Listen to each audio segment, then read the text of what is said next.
Everyone, my name is Dev Tanguri और आप सभी का स्वागत है हमारे YouTube channel the twin bros में। आज की इस वीडियो में हम determination of income and employment, ये हमारी जो सेकंड यूनिट है, इसके सारे इंपॉर्टेंट क्वेश्चंस हम देखने वाले हैं। अगर आपने फर्स्ट यूनिट की फसना पक्का है नहीं देखी है तो पहले आप वो देख लीजिएगा, फिर इसको स्टार्ट कीजिएगा।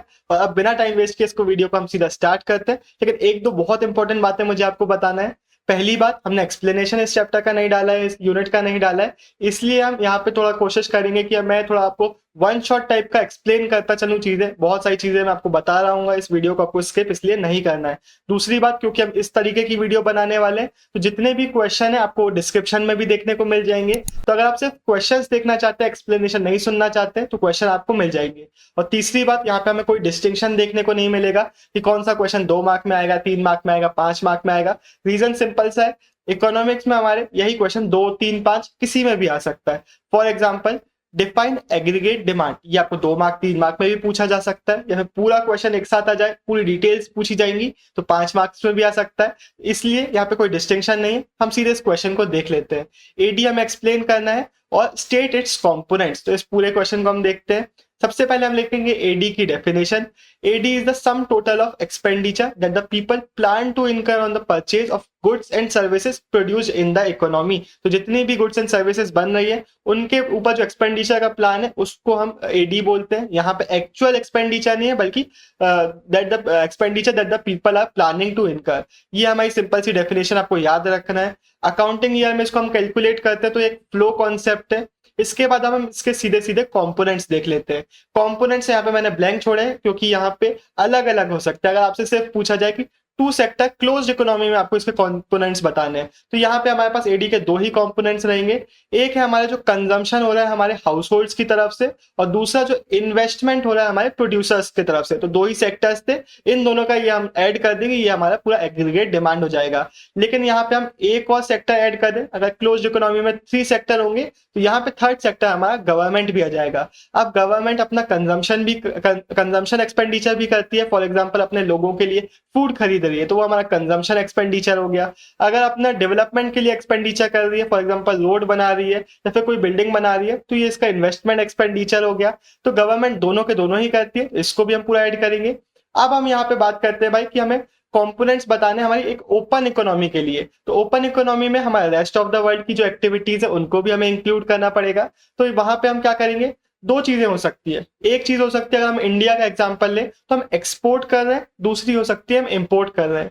जब हम एक्सपोर्ट करेंगे तो इंडिया में हमारा जो डिमांड है वो थोड़ा बढ़ेगा, तो इसलिए हम एक्सपोर्ट्स को यहाँ पे ऐड करेंगे। और जब भी हम इंपोर्ट कर रहे हैं तो डिमांड हमारी एडी हमारा इंडिया का कम होगा, तो इसलिए हम इंपोर्ट्स को यहाँ पे सब्ट्रैक्ट कर देते हैं। तो ये पूरा हमारे कंपोनेंट्स निकल के आ जाते हैं, इसको आप याद रखिएगा। अब हम सीधे बढ़ते हैं हमारे इसके जो हमारे शेड्यूल है और कर्व है उसकी तरफ। शेड्यूल और कर्व आपको बनाना ही पड़ेगा अगर आप 5 मार्क के लिए आंसर लिख रहे हो। तो जितने भी बड़े क्वेश्चंस आएंगे उनमें आपको ये बनाना पड़ेगा, तो इसको अच्छे से देखिएगा। इसको हम बोलते हैं शेड्यूल, जहां पे हमें पूरा देखने को मिल रहा है कि जब इनकम इतनी है तो हमारा एक्सपेंडिचर कितना हो रहा है, एग्रीगेट डिमांड कितनी हो रही है, ये हमें देखने को मिल जाता है। एक और बात, मैंने एक्सपेंडिचर बोल दिया क्योंकि एग्रीगेट डिमांड जो है हमारा एग्रीगेट एक्सपेंडिचर के इक्वली होता है। प्लान एक्सपेंडिचर की हम बात कर रहे हैं, तो इसमें हमें देखने को एक चीज मिलती है कि जब हमारा इनकम 0 है तब भी हमारे पास कुछ एक्सपेंडिचर है। वो इसलिए कि कुछ ना कुछ बेसिक एक्सपेंडिचर तो हर एक इंसान करेगा ही। ये एक ऑब्जर्वेशन देखने को मिलती है। दूसरी ऑब्जर्वेशन हमें देखने को मिलती है, जैसे जैसे इनकम हमारा राइज हो रहा है हमारा जो एडी है वो भी बढ़ता चला जा रहा है। तो ये दूसरी हमारी निकल के आ जाती है ऑब्जर्वेशन। और तीसरी एक ऑब्जर्वेशन है कि कुछ टाइम बाद जब हमारी इनकम में हमें राइज देखने को मिलता है तब एडी में उतना राइज देखने को नहीं मिलता है, एडी पीछे होने लग जाता है। फॉर एग्जाम्पल, यहाँ पे 0 से 120 पहुंच गया, लेकिन यहाँ पे 30 से सिर्फ 60 ही पहुंच पाया। तो उसका रीजन ये कि जैसे जैसे इनकम बढ़ती है लोग सेव करना ज्यादा चालू कर देते हैं, इसलिए एकदम से इसमें राइज देखने को नहीं मिलता है। तो ये हमारे पूरे ऑब्जर्वेशंस निकल के आ जाती हैं। इससे एक क्वेश्चन अभी हमारे सैंपल पेपर जो रिलीज किया सीबीएसई ने उसमें देखने को मिला। हो सकता है कि बाकी ऑब्जर्वेशन से भी क्वेश्चन आपको देखने को मिल जाए। तो ये अच्छे से आपने सुन लिया, अगर नहीं सुना तो एक बार फिर से आप पीछे जाके सुन सकते हैं। अब हम इस चार्ट को भी देख लेते हैं, सिंपल सा चार्ट, इसको एक बार पॉज करिए देख लीजिए। हम बढ़ते हैं हमारे सीधे अगले क्वेश्चन पे। यहाँ पे हमें ये इनकम देखने को मिल रही है, ये हमें कंजम्पशन प्लस इन्वेस्टमेंट जो है हमारा वो देखने को मिला है, जो कि है हमारा एडी। अब हमारा अगला क्वेश्चन है डिफाइन एग्रीगेट सप्लाई। तो एग्रीगेट डिमांड सप्लाई बहुत इंपॉर्टेंट टॉपिक्स हैं, इनको आप अच्छे से देखिए, अच्छे से इनकी डेफिनेशन पढ़िए। एएस में बेसिकली अब हम यहाँ पे बात कर रहे हैं सर्विसेज और गुड्स जो कि हमारे प्लान कर रहे हैं हमारे प्रोड्यूसर्स बनाने के, तो ये पूरा में निकल के आ जाता है। ये भी अकाउंटिंग ईयर में एक फ्लो कॉन्सेप्ट है। अब एग्रीगेट सप्लाई को हम नेशनल इनकम से भी कंपेयर कर सकते हैं, क्योंकि ऑब्वियसली नेशनल इनकम के पिछले वाले हमने यूनिट में पढ़ा हुआ था कि जैसे जितना वैल्यू एडिशन होता है उतना इनकम हमें देखने को मिलता है, बेसिकली जितना प्रोडक्शन होता है उतना ही इनकम हमें जनरेट होते हुए देखने को मिलता है, इसलिए इनको हम इक्वेट भी कर सकते हैं। ये पूरा हमें देखने को मिलता है। इसका हम जो कर्व देखेंगे वो हमें सेम ही देखने को मिलेगा, क्योंकि अभी बताया y is equal to A S. अब इसके बाद अगला हमारा क्वेश्चन है differentiate between APC and MPC, give a numerical example. यहाँ पे हमारा इसका आंसर हम देख लेते हैं, लेकिन एक और बात मुझे बतानी है, एपीएस हो गया एमपीएस हो गया, ये मैंने क्वेश्चन बना के नहीं डाले क्योंकि काफी सिमिलर टॉपिक्स हैं, बस कंजम्पशन की जगह सप्लाई आपको वहां पे डाल देना है। लेकिन अगर आपको नहीं समझ में आता है तो डेफिनेशन आपको हमारे नोट्स में मिल जाएगी, उसको चेकआउट कीजिएगा, वहां से आपको सारे आंसर भी मिल जाएंगे, सारे टॉपिक जो आपको अगर समझ में नहीं आते हैं तो वो भी समझ में आने लगेंगे, तो नोट चेकआउट आप कर सकते हैं। यहाँ पे हम इसका क्वेश्चन देख लेते हैं। एपीसी और एमपीसी दिखाते दोनों एक ही चीज को है, कंजम्पशन और इनकम का हमारा रेशो दिखाते हैं। अगर एपीएस एमपीएस की बात करें तो वो सेविंग्स और इनकम का रेशो दिखाते हैं। लेकिन यहाँ पे डिफरेंस ये होता है, एपीसी में हमें देखने को मिलता है कंजम्पशन, टोटल कंजम्पशन और टोटल इनकम का रेशो। एमपीसी में हमें देखने को मिलता है एडिशनल कंजम्पशन या फिर चेंज इन कंजम्पशन और एडिशनल इनकम का रेशो। तो इसका हम न्यूमेरिकल भी देख लेते हैं, आपको ज्यादा अच्छे से चीजें समझ में आने लगेंगी। न्यूमेरिकल्स इन टॉपिक्स के बहुत इंपॉर्टेंट है, आपसे बनना चाहिए। एक यहाँ पे मैं एक्सप्लेन कर रहा हूँ, इसके बाद आप खुद से भी कोशिश करके देखिएगा, खुद से भी यहाँ पे आप प्रैक्टिस करके देखिएगा। वैसे हमने क्वेश्चन में देखा था हमें एक न्यूमेरिकल एग्जांपल देना था, तो उसमें आप यही करके दिखा रहे होंगे।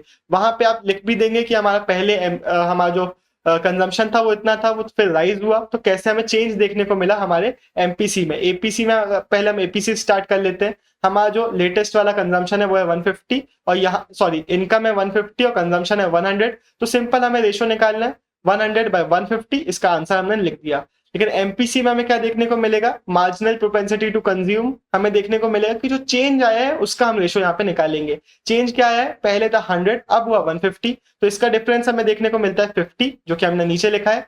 और यहाँ पे चेंज आया है 100 और 180 से, तो मतलब इसका डिफरेंस हो जाएगा 20, तो वो ऊपर हमने लिखा है, और इसका आंसर आया 0.4। तो ये हमें बेसिक डिफरेंस इन दोनों में देखने को मिल जाता है। एमपीएस के भी न्यूमेरिकल्स बहुत इंपॉर्टेंट है, वो आप कर लीजिएगा। What is the relationship between propensity to consume and propensity to save, इसका आंसर हम देख लेते हैं, लेकिन उसके पहले लाइक तो बनता है। लाइक कीजिए वीडियो, यूट्यूब को बताइए कि वीडियो आपको अच्छी लग रही है, और दोस्तों के साथ शेयर भी कीजिए। जितने एग्जाम हमारे करीब आ गए उतना ही अच्छा आप लोगों का एग्जाम जाए भी, इसलिए अपने दोस्तों के साथ भी इस वीडियो को शेयर कर दीजिएगा। अब हम सीधे इसका आंसर देख लेते हैं।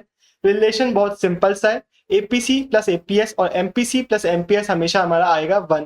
रीजन इसका सिंपल सा लॉजिक पीछे ये है कि जब हम इनकम हमारी होती है उसका आप ज्यादा चीज कर ही नहीं सकते, या तो आप उसको कंजम्पशन में स्पेंड कर देंगे या फिर आप उसको सेव कर लेंगे, तो इनका जो सम आएगा वो हमेशा ही 1 आएगा, क्योंकि पूरा आप जो हमारा इनकम है, इनकम वाई से हम डिनोट करते हैं, इनकम है उसको हम वेस्ट कर देंगे या तो कंजम्पशन में या फिर सेविंग में, तो इनका टोटल आएगा 1।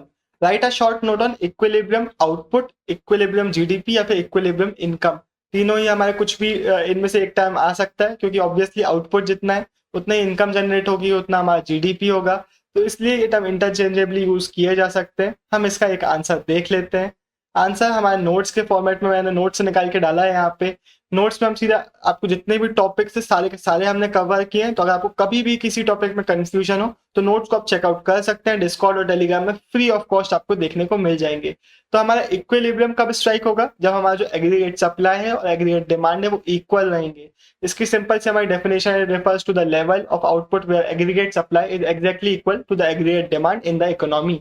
अब इससे क्या क्या होता है, इससे और भी क्वेश्चन निकल के आ सकते हैं, आपसे पूछा जा सकता है कि इसके इफेक्ट्स क्या क्या होते हैं, तो उसके लिए आपको ये लिखने पड़ेंगे। वैसे बहुत ज्यादा तेज मुझे खांसी हो गई है, तो बहुत बार मुझे टेक्स लेने पड़ते हैं क्योंकि बीच में खांसी आ जाती है। तो यहाँ पे मैं एक्सप्लेन कर रहा था कि हमारा जो इक्विलिब्रियम जब रहेगा हमारे पास एएस और एडी इक्वल रहेंगे, तो उससे क्या क्या इफेक्ट हमें देखने को मिलेंगे। तो कुछ चीजें बहुत अच्छी होंगी। सबसे पहले हमें आउटपुट का शॉर्टेज देखने को नहीं मिलेगा, ना तो हमें ऐसा देखने को मिलेगा कि भाई डिमांड बहुत ज़्यादा आ गई है लेकिन आउटपुट ही नहीं होता कि हम उनको फुलफिल कर पाए, ना तो ऐसा देखने को मिलेगा कि अनवांटेड स्टॉक डेवलप हो रहा है हमारे प्रोड्यूसर्स के पास। तो ये दोनों चीज़ें हमें देखने को मिल जाएंगी। इसके बाद हम बोल सकते हैं कि इक्विलिब्रियम स्ट्राइक किया है जब हमारा एएस और एडी इक्वल है, या फिर हम यहाँ पे एएस की जगह लिख दें वाई, क्योंकि हमने पहले ही देखा है इक्वल ही इक्विवेलेंट टर्म्स है, आइडेंटिकल टर्म्स है, तो y is equal to AD, या फिर इसी को हम लिखते हैं s is equal to I के टर्म्स में। बेसिकली हम एडी को लिखें c प्लस आई के टर्म्स में, यहाँ पे भी c के टर्म्स में लिखें और c को कैंसिल आउट कर दें, तो s और i निकल के बचेगा हमारे पास।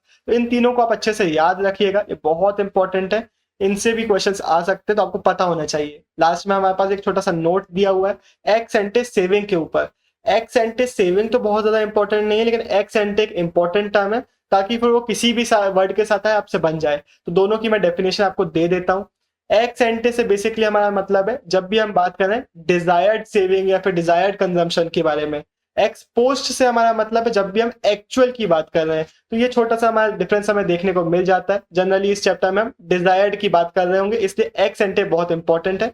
हमारे प्री बोर्ड में ये क्वेश्चन आया भी था। अब हम वापस आते हैं हमारे इक्विलिब्रियम के रिप्रेजेंटेशन पे। ये हमारा एएस एडी हमें देखने को मिल जाता है। ये हमारा जो ये वाला जो वो चल रहा है वो हमारा एडी को रिप्रेजेंट कर रहा है सी प्लस एस, और हमारा जो इनकम से एकदम कोइंसाइड कर रहा है वो है हमारा एग्रीगेट सप्लाई, और यह इस पॉइंट पे वो दोनों मैच कर रहे हैं। तो ये है हमारा ब्रेक इवन पॉइंट, जहाँ पे ये दोनों के दोनों है 100 यानी कि सेम। तो यहाँ पे हमें देखने को मिल रहा है इक्विलिब्रियम। इसका आपको यहाँ पे वो भी देखने को मिल जाता है डेटा, तो इसको आप एक बार पॉज करके देख सकते हैं। आपको समझ में आ ही गया है कि कैसे आपको इसको बनाना पड़ेगा। अब हम इससे मैंने पहले ही आपको बोला कि क्वेश्चंस भी देखने को मिल सकते हैं। फॉर्मूलेस को अच्छे से पढ़ लीजिएगा, याद कीजिएगा। ये एक आपको क्वेश्चन देखने को मिल जाता है आपके सैंपल पेपर में, ये क्वेश्चन आया अभी के, ये फिर से भी देखने को मिल सकता है, इंपॉर्टेंट क्वेश्चन है। तो इसको हम देखते हैं। Calculate equilibrium level of income for hypothetical economy for which it is given that autonomous investment is 500 crore और कंजम्पशन फंक्शन इज इतना इतना इतना। तो हमने अभी थोड़ी देर पहले ही हमारा जो फॉर्मुलेस थे वहां पे देखा था y is equal to AD, AD यानी कि c प्लस आई।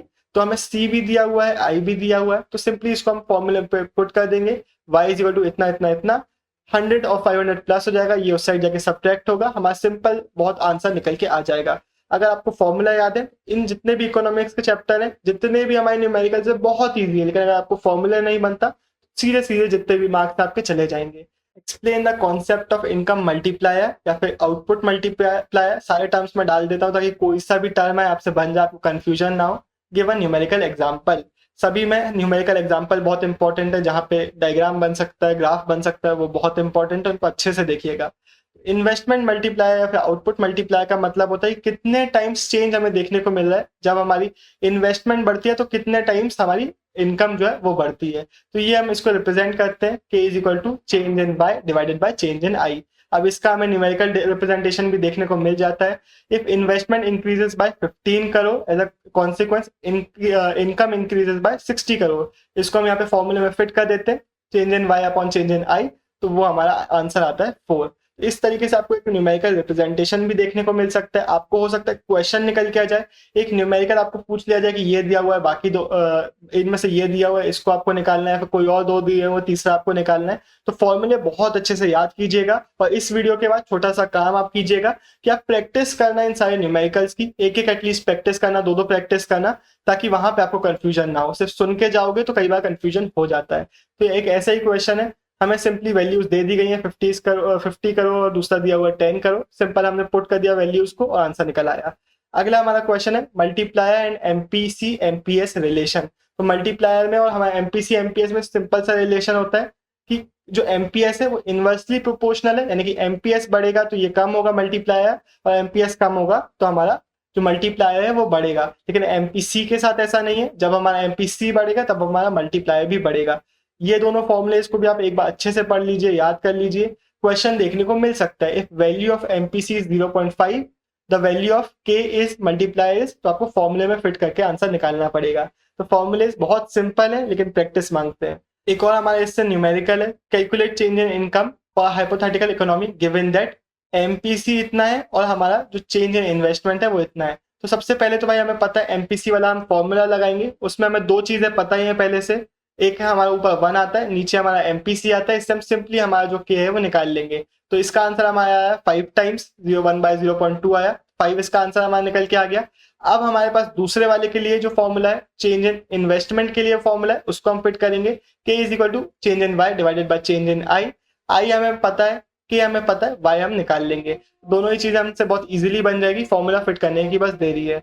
अगला हमारा क्वेश्चन है define involuntary unemployment, why does it occur and what are its effect on people. तो एक पूरा मिला जुला के मैंने यहाँ पे क्वेश्चन डाल दिया है, इसका आंसर हम देख लेते हैं। अब यहाँ पे इनवॉलेंटरी अनएम्प्लॉयमेंट का मतलब होता है हमारे पास ऐसे लोग तो हैं जो काम करना चाहते हैं, काम कर भी सकते हैं, जितनी वेज रेट है उतने में ही करना चाहते हैं, लेकिन उनको काम मिल ही नहीं रहा है। अब इसके रीजंस भी हमें पता होना चाहिए, वो भी क्वेश्चन में पूछा जा सकता है। सबसे पहले तो एग्रीगेट डिमांड ही नहीं है। फॉर एग्जांपल एक इकोनॉमी में किसी चीज की डिमांड ही नहीं आ रही है तो प्रोड्यूसर्स क्यों प्रोड्यूस करेंगे, तो इसलिए लोगों को जॉब नहीं मिलती क्योंकि डिमांड बहुत कम है। दूसरी चीज इसके पीछे ये भी हो सकती है भाई कि हम फुल पोटेंशियल पे काम कर ही नहीं रहे, यानी कि हमारे पास पोटेंशियल तो है, हमारे पास वर्कफोर्स तो पीछे पड़ा हुआ है कि हम आउटपुट ज्यादा निकालें, लेकिन डिमांड कम है तो फुल पोटेंशियल पे काम क्यों करेंगे। तो ये इसका हमें एक चीज देखने को मिल जाती है। हमें ये भी देखने को मिलता है कि बहुत सारे लोग फोर्स्ड हैं बिना जॉब के रहने के लिए, तो अनएम्प्लॉयमेंट फोर्स्ड होता है। यहाँ पे लोग चाहते तो है काम करना लेकिन काम नहीं मिलता है। और जब भी हम बोलते हैं भाई अनएम्प्लॉयमेंट की प्रॉब्लम है हमारे देश में, तब हम बात करें इनवॉलेंटरी अनएम्प्लॉयमेंट की, ना कि वॉलेंटरी अनएम्प्लॉयमेंट की जहां पे लोग काम ही नहीं करना चाहते। अगला हमारे इससे रिलेटेड क्वेश्चन है what do you mean by, what do you understand by full employment. तो फुल एम्प्लॉयमेंट का मतलब होता है जब जहां पे जितने भी ऐसे लोग जो काम करने के लिए एबल हैं, साथ साथ जितने भी ऐसे लोग जो कि करंट वेज रेट पे काम करना भी चाहते हैं उनको काम मिल रहा है। तो ये एक अच्छी कंडीशन है। यहाँ पे जितनी भी डिमांड है लेबर की और जितनी भी सप्लाई है लेबर की वो इक्वल है, तो यहाँ पे जितनों को भी काम करना है उनको काम मिल रहा है। यहाँ पे हमें इक्विलिब्रियम देखने को मिल जाता है। लेकिन एक बात आपको पता होना चाहिए इकोनॉमिक्स स्टूडेंट, जब भी हम बोलते हैं फुल एम्प्लॉयमेंट है वहां पे भी अनएम्प्लॉयमेंट होता है, जो जिसको हम बोलते हैं नेचुरल अनएम्प्लॉयमेंट। बहुत सारे रीजंस के कारण अनएम्प्लॉयमेंट आ जाता है, उसका मतलब ये नहीं है कि फुल एम्प्लॉयमेंट नहीं है। तो ये आप याद रखिएगा। ये वाला जो टॉपिक है वो यहाँ पे मैंने फंसना पक्का है, मैं नहीं डाला है। अगर आपको नहीं पता तो आप पढ़ भी सकते हैं, हमारे जो नोट्स है उसमें बहुत सारे ऐसे टॉपिक देखने को मिलेंगे जो कि नेचुरल अनएम्प्लॉयमेंट के अंडर में आ जाते हैं। अब हम बढ़ते हैं हमारे अगले क्वेश्चन के ऊपर, explain the concept of deficient demand. यहाँ पे हम इसको देख लेते हैं भाई। डेफिशिएंट डिमांड को हम डेफिशिएंट कब बोलेंगे, जब भी हमारा जो फुल यूटिलाइजेशन है रिसोर्सेज का उसको अगर हम करते हैं और डिमांड उससे कम आती है। फॉर एग्जांपल इतना हमारे पास आउटपुट देने की कैपेसिटी है लेकिन हमारी डिमांड इतनी ही है, तो हम बोलेंगे भाई डिमांड तो डेफिशिएंट है, डिमांड और भी ज्यादा हो सकती है। AD is deficient when it is less than AS corresponding to full employment in the economy। ये हमारे पास सिंपल से डेफिनेशन निकल के आ जाती है। इसके बाद हमें रिप्रेजेंटेशन भी इसका देखने को मिल जाता है कि अगर हम फुल एम्प्लॉयमेंट करेंगे तो हमारे पास इतना कैपेसिटी है, AD इतना होना चाहिए, लेकिन हमारे पास एग्रीगेट डिमांड जो है वो बहुत कम है। यहाँ पे हम प्लान डिमांड की बात कर रहे हैं, जब भी हम इस चैप्टर में डिमांड की बात कर रहे हैं तो सप्लाई के लिए भी। इसके अब हम रीजन देख लेते हैं, ये अलग से क्वेश्चन आ सकता है, कंबाइन होके आ सकता है। What are the causes of deficient aggregate demand. तो कॉजेज बहुत सिंपल है। सबसे पहले जब हम दो सेक्टर क्लोज इकोनॉमी की बात करेंगे तो दो ही है भाई, कि जब हमारा जो प्राइवेट कंजम्पशन एक्सपेंडिचर है वो रिड्यूस हो गया है इसलिए डिमांड डेफिशिएंट में चली गई है, या फिर जो हमारा इन्वेस्टमेंट है वो रिड्यूस हो गया है। जब भी हम सप्लाई की बात करेंगे डेफिशिएंट सप्लाई कब होगा, जब ये दोनों इंक्रीज हो जाएंगे तब। इसके बाद अगर हम ओपन इकोनॉमी की बात करें ये दोनों तो रीजन रहेंगे, इसके साथ और भी रीजन ऐड हो जाएंगे कि भाई गवर्नमेंट ने अपना जो एक्सपेंडिचर था उसको कम कर लिया है, कंजम्पशन और इन्वेस्टमेंट। इसके अलावा एक्सपोर्ट्स में कमी आ गई है, एक्सपोर्ट्स नहीं आया तो डिमांड कम हो गई है, इंपोर्ट्स बढ़ गए तो डिमांड कम हो गई है, या फिर टैक्स बढ़ा दिया गवर्नमेंट ने, टैक्स बढ़ाएंगे तो डिमांड ऑब्वियसली कम हो जाएगी। ये पूरा हमें देखने को मिल जाता है। इसके बाद हमारा अगला क्वेश्चन है what are the fiscal policies to fix the problem of deficient demand and excess demand. इसको हम देख लेते हैं। यहाँ पे मैंने कंपोनेंट्स लिख दिए, यहाँ पे मैंने पूरा लिख दिया कि एक्सेस डिमांड के लिए क्या करना पड़ता है, डेफिशिएंट डिमांड के लिए क्या करना पड़ता है। एक्सेस डिमांड का मैंने क्वेश्चन नहीं डाला था लेकिन आपको पढ़ना जरूरी है, सिमिलर ही कॉन्सेप्ट है, डिफिकल्ट ज्यादा नहीं है। जो हमारा गवर्नमेंट एक्सपेंडिचर होगा एक्सेस डिमांड के लिए हम कम कर देंगे, यहाँ पे हम बढ़ा देंगे। जो टैक्सेस होंगे उनको हम इंक्रीज कर देंगे एक्सेस डिमांड के लिए, यहाँ पे हम कम कर देंगे। पब्लिक बोरोइंग्स और पब्लिक डेट को हम इंक्रीज कर देंगे एक्सेस डिमांड के लिए, डेफिशिएंट के लिए कम कर देंगे। बोरोइंग्स फ्रॉम आरबीआई, आरसीबी का मैच है आज, आरसीबी का हम सपोर्ट भी कर रहे हैं इसलिए भावनाओं शब्दों में आ गए हैं, लेकिन यहाँ पे हम आरबीआई से रिड्यूस कर देंगे जितनी भी बोरोइंग्स हैं और यहाँ पे हम इंक्रीज कर देंगे। How the monetary policies are used to fix the problem of deficient demand and excess demand. तो इसमें एक्सप्लेन करने का यहाँ पे कुछ भी नहीं है, सिंपल बताया गया है कि भाई बैंक रेट बढ़ाया जाता है कम किया जाता है, एक के लिए बढ़ाया जाता है दूसरे के लिए कम किया जाता है, SLR CLR marginal requirement, moral pressure, इस सब के लिए एक के लिए बढ़ाया जाता है, एक के लिए जस्ट ऑपोजिट किया जाता है। एक बार पॉज करिए और पढ़ लीजिए, बहुत ज्यादा इंपॉर्टेंट है, आपको सारे के सारे पता होना चाहिए। एक और चीज है यहाँ पे, CLR हो गया, SLR हो गया, बैंक रेट, रेपो रेट, जितनी भी चीजें हैं, रिवर्स रेपो रेट, ये आपको इनके मीनिंग पता होना चाहिए, इनकी छोटी सी डेफिनेशन पता होना चाहिए। अगर ये नहीं पता है तो भाई आप पहले आप इनको पढ़ लीजिएगा, इजिली आपको बुक में भी मिल जाएंगे। आप चाहें तो हमारे नोट्स में जितनी भी ये डिटेल है, अगर आपको लगता है यार एक जगह पे मिल जाए तो बहुत अच्छा होगा, वीडियो से ज्यादा अच्छा हमारे नोट्स में आपको मिल जाएंगी, तो नोट्स के लिए आप चेकआउट कर सकते हैं। और टर्म्स क्लियर करना मत भूलिएगा। ये टर्म्स मैंने सेल्फ असेसमेंट क्वेश्चंस में भी डाल दिए ताकि आपको पता हो कि क्या क्या चीजें आपको पढ़नी है, इसलिए हम सीधे सेल्फ असेसमेंट क्वेश्चंस को आप देख लेते हैं। तो ये है कुछ हमारे सेल्फ असेसमेंट क्वेश्चन, जहां पे मैंने MPS या APS नहीं बताया, तो उनको आपको देखना है। जहां पे मैंने एक शॉर्ट रन का एक कॉन्सेप्ट था, नहीं बताया था, ज्यादा बहुत ज्यादा इंपॉर्टेंट नहीं है, लेकिन एक बार देख लीजिएगा। मल्टीप्लायर मैकेनिज्म, यहाँ पे मैंने पूरा डिटेल में नहीं समझाया था, मैंने सिर्फ मल्टीप्लायर आपको समझाया था, लेकिन मैकेनिज्म का भी क्वेश्चन आ सकता है, नोट्स में मिल जाएगा, उसको चेकआउट कर लीजिएगा। इसके बाद problems, causes, consequences of excess demand, हमने सिर्फ डेफिशिएंट डिमांड देखा था, एक्सेस आप देखेंगे, या फिर सिंपली अगर आपने उसको देख लिया तो दूसरा अपने आप आपको याद हो गया होगा। रेपो रेट, SLR, CRR, या फिर जितने भी ऐसे टॉपिक्स हैं वो आपको बनने चाहिए। इसी के साथ ये वीडियो खत्म होता है, होपफुली आपको अच्छा लगा होगा। अगर अच्छा लगा तो कमेंट में भी बता दीजिएगा। आपको अपने अपने एग्जाम्स के लिए all the best, bye bye, take care.